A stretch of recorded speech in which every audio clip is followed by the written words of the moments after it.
ඔන්න ඉතින් අදත් සාදරයෙන් සහ ආදරයෙන් පිළිගන්නවා මගේ YouTube channel එකට. ඉතින් අද ඔයාගේ ඉදිරියේ ඉතා බලවත් කාඩ් 3ක් තියෙනවා. දැන් ගැඹුරු හුස්මක් අරගෙන දැස් පියාගන්න. ඔයාගේ හිතේ ඉන්නේ විශේෂ පුද්ගලයා ගැන මොහොතක් හිතන්න. දැන් බලන්න මේ කාඩ් 3න් ඔයාව වැඩිපුරම ආකර්ෂණය කරගන්නේ කුමන කාඩ් පතද කියලා.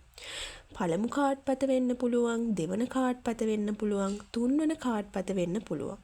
ඔයාගේ අභ්‍යන්තර හඬට ඇහුම්කන් දෙන්න. ඔයාගේ ආත්මය දැනටමත් පිළිතුර දන්න. ඔයා හොඳට හිතලා බලලා ඔයාව වැඩිපුරම ආකර්ෂණය කරන කාඩ් එක තෝරගන්න. ඊට පස්සේ ඒ එක් එක් කාඩ් එකට අදාළ රීඩින් එක බලන්න.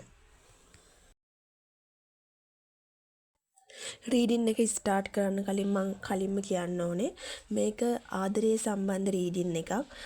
ආදරය නිසා මේ වෙලාවේ පසුතැවෙමින් ඉන්න මිනිස්සු වෙනුවෙන් තමයි මම මේ රීඩින් එක ගෙනාවේ. ඉතින් මේක විශේෂම බලවත් රීඩින් එකක්. ඒ හින්දා හොඳින් අවධානය දෙන්න. ඉතින් මේ පළමු කාඩ් පතවා තේරුවා නම් මේ පණිවිඩය ඉතාමත් බලවත්. මේකේ තේමාව වෙන්නේ ඔවුන් අවදි වෙමින් සිටී කියන තේමාව. මේ පුද්ගලයා දැන් තමන්ගේ වැරදි වටහා ගමින් ඉන්න කාලයක්. ඔවුන් දැන් ඔයාගේ වටිනාකම තේරුම් ගනිමින් ඉන්නවා. කලින් ඔවුන් ඔබ සැහැල්ලුවට ගත්තා වෙන්න පුළුවන්. ඔබ හැමදාම ඔවුන් වෙනුවෙන් ඉදී කියලා ඔවුන් හිතුවා. ඔබ ඔවුන් එනතුරු බලා සිටී කියලා ඔවුන් විශ්වාස කළා. නමුත් දැන් යම් වෙනසක් සිදු වෙලා තියෙනවා. ඔයාගේ ශක්තිය නැත්තම් එනර්ජි එක වෙනස් වෙනකොට ඔයා ඔබ ඔවුන්ගෙන් ඈත් වෙන විට ඔවුන්ට අඩුව දැනෙන්න පටන් ගන්නවා. ඔවුන් දැන් මෙහෙම හිතනවා මට ඇත්තටම වටිනා කෙනෙක් මගේ හැරුණාද කියලා. මට මෙතන ලොකු පසුතැවීමක් පේනවා. නමුත් ඒ බොරු පසුතැවීමක් නන් නෙවෙයි. මෙය කෙනෙකුට රාත්‍රියට නිින්ද නොයන වර්ගයේ පසුතැවීම. ඔවුන් පරණ මතකයන් ආයෙ මතක් කරනවා. මීට වඩා හොඳින් කටයුතු කරන්න තිබුණා නේද කියලා ඔවුන් හිතනවා. මීට වඩා කල්පනාකාරීව මට මේ දේවල් ගැන හිතන්න තිබ්බා නේද කියලා ඔවුන් හිතනවා. ඔවුන් වෙනත් අයව ඔබ සමග සංසන්දනය කරනවා. නමුත් කිසිවෙකුට ඔයාගේ ශක්තියට සමාන වෙන්න බෑ. ඔවුන්ගේ ආඩම්බරය ඊගෝ එක හෙමින් බිඳ වැටෙනවා. ඔබ ඔවුන්ව අතහැරලා ඉදිරියට ගිහින් නැති කියලා ඔවුන් බය වෙලා ඉන්නේ.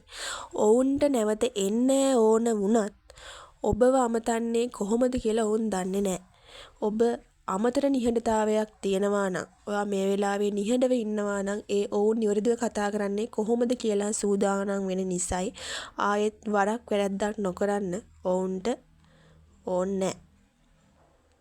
ඉතින් මම ඔයාලට දෙන උපදෙස තමයි ඉවසිලිවන්තව ඉන්න, ඔබ ගැන අවධානය යොමු කරන්න, ඔබේ ආකර්ෂණය රඳවා ගන්න.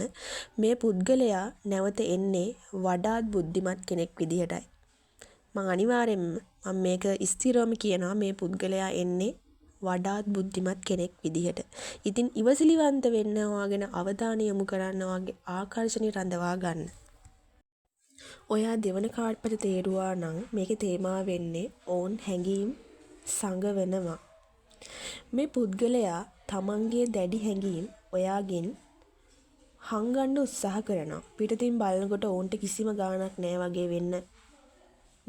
නෑ වගේ පේන්න පුළුවන්. සමහර විට ඔවුන් ඔබට ඉතා සීතල විදිහට සලකනවා ඇති. නමුත් ඇතුළතින් එය මහා අවුලක්.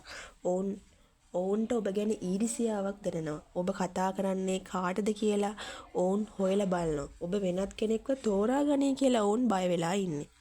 ඔබ දෙදෙනා අතර තිබුණ ඉතා දැඩි බැඳීමක් වෙන්න පුළුවන්. මෙතන ලොකු ආකර්ෂණයක් තියෙනවා. නමුත් ඒ වගේම ලොකු ආඩම්බරයකුත් තියෙනවා.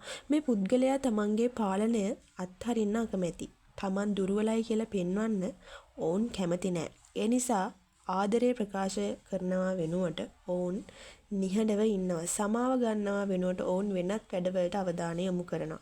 නමුත් ඔවුන්ට ඔබව අමතක කරන්න බෑ. ඔවුන් රහසින් ඔබේ සෝෂල් මීඩියා බලනවා, වෙනත් අයගෙන් ඔබ ගැන අහනවා, ඔබට මැසේජ් එකක් ටයිප් කරලා ආයෙත් මකලා දානවා. ඔවුන්ට ඔබව අවශ්‍යයි. ඒ තමන්ගේ ආඩම්බරය පරද්දන්න ඔවුන්ට බෑ. ඉතින් ඔයාට මගෙන් දෙන උපදෙස තමයි එයාලා පස්සේ පන්නන්න එපා. ඔයාගේ අඩුව ඔවුන්ට හොඳටම දැනෙන්න දෙන්න. ඔබ ඔවුන් එනකල් හැමදාම ඉන්නේ නැති බව ඔවුන්ට තේරුණු දවසට ඔවුන් අනිවාර්යයෙන්ම ක්‍රියාත්මක වෙනවා. ආයෙත් මං කියන්නම් ඔවුන් පස්සේ පන්නන්න එපා. ඔබේ අඩුව ඔවුන්ට හොඳටම දැනෙන්න දෙන්න. ඔබ ඔවුන් එනකල් හැමදාම ඉන්නේ නැති බව ඔවුන්ට තේරුණු දවසට ඔවුන් අනිවාර්යයෙන්ම ක්‍රියාත්මක වෙන්න පටන් ගන්නවා. ඉතින් මේක මම ඔයාලට දෙන උපදෙසක්. ඉතින් ඔයාලා ඒක ඒ වෙනුවෙන් ක්‍රියා කරන්න. ඔයා මේ තුන්වන කාඩ් පත තේරුවා නම් මේ කාඩ් පතේ තේමාව වෙන්නේ අලුත් ආරම්භයක් හෝ අලුත් දෙයක්. මේ තියෙන සම්පූර්ණයෙන්ම වෙනස් ශක්තියක්. ඔබ දැනට බලාපොරොත්තුෙන් ඉන්න කෙනා තවමත් ව්‍යාකූල මට්ටමක ඉන්නවා වෙන්න පුළුවන්. නමුත් විශ්වය ඔබ වෙනුවෙන් තිරය පිටුපස විශාල වැඩ කොටසක් කරනවා. මට මෙතනින් හැකියාවන් දෙකක් පේනවා. එක්ක ඔබේ වර්තමාන පුද්ගලයා සම්පූර්ණයෙන්ම වෙනස් වෙලා නැවතෙනවා. එසේත් නැත්තම් අලුත් වඩාත් ගැළපෙන කෙනෙක් ඔබේ ජීවිතයට එනවා. කොහොම වුණත් ඔබේ ආදර ජීවිතයේ අලුත් පරිච්ඡේදයක් ආරම්භ වෙනවා. පරණ ඔබට ලැබිය යුතු ගෞරවයට වඩා අඩු දේවල් ඉවසගෙන හිටියා. නමුත් දැන් ඔබ ශක්තිමත්. ඔබ ඔබේ වටිනාකම දන්නවා. ඒ නිසාම ඔබේ මීළඟ සම්බන්ධය ඉතා සමබර එකක් වේවි. ඒ පරණ පුද්ගලයාම නම් ඔවුන් එන්නේ වඩාත් පරිණත කෙනෙක් විදිහට. එය අලුත් කෙනෙක් නම් ඔවුන් ඔබට කවදාවත් නොලැබුණු විදිහේ ආදරයක් සහ ගෞරවයක් ලබා දේවි. මේ කාඩ් පත දෛවය ගැන කතා කරනවා. සමහර සමුදතා අපට පාඩම් උගන්වනවා. සමහර ඒවා සදහටම පවතිනවා. ඔබ දැන් ගමන් කරන්නේ ඔබ සම්පූර්ණයෙන්ම තෝරගන්න කෙනෙක් වෙතටයි. ඉතින් මම ඔයාලට දෙන උපදෙස තමයි අවසානයක් ගැන බිය වෙන්න එපා. සමහර විට යමක් අවසන් වෙන්නේ ඔබේ ආරක්ෂාවට, ඔබට ඊට වඩා හොඳ දේවල් ලැබෙන්න. ඔබ දැන් සැබෑ ආදරය සමග සමපාත වෙමින් ඉන්නවා. විශ්වාසයෙන් ඉන්න. ඔයාලට අනිවාර්යෙන්ම හරියනවා. ඉතින් අවසානයේදී මේ රීඩින් එක ඔයාලට ගැලපෙනවා නම් ඔයා තෝරගත් කාඩ් එක පහලින් කමෙන්ට් කරගෙන යන්න.